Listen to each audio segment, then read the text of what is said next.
পরিচালক রায়হান রাফির সাথে মেগাস্টার শাকিব খান যখন তুফান সিনেমাটি সাইন করেন তখনই অনেকেই বলতে শুরু করেছিল তুফান সিনেমাটি অতীতের সব সিনেমার ব্যবসার রেকর্ড ভেঙে দিবে। অবশেষে শাকিব খানের তুফান সিনেমার একটি টিজার মুক্তি পেয়েছে। সেই টিজারে শাকিব খানের লুক, শাকিব খানের অ্যাটিটিউড বাংলা সিনেমার দর্শকরা অনেক পছন্দ করেছেন। গ্যাংস্টার লুকে শাকিব খানকে খুবই ভয়ঙ্কর লাগছে তুফান সিনেমার টিজারে। তুফান, খুব ভয় পাইছি রে।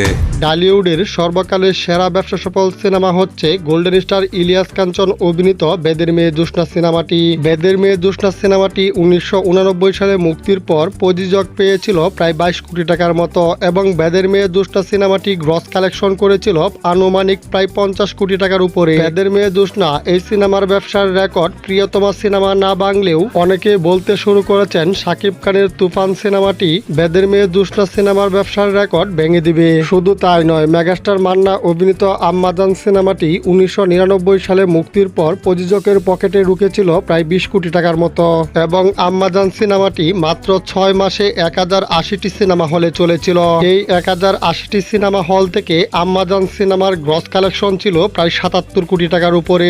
অনেকে বলতে শুরু করেছেন আম্মাজান সিনেমার গ্রস আয়ের রেকর্ডটিও ভেঙে দিবে শাকিব খানের তুফান সিনেমাটি। আমার কাছে মনে হচ্ছে শাকিব খানের তুফান সিনেমাটি আম্মাজান ও বেদের মেয়ে জোছনা সিনেমার ব্যবসার রেকর্ড ভেঙে নতুন রেকর্ড সৃষ্টি করবে। তো ভিউয়ার্স, আপনার কাছে কি মনে হয় শাকিব খানের তুফান সিনেমাটি কি আম্মাজান ও বেদের মেয়ে জোছনা সিনেমার ব্যবসার রেকর্ড ভাঙতে পারবে? মূল্যবান কমেন্টের মাধ্যমে জানিয়ে দিন।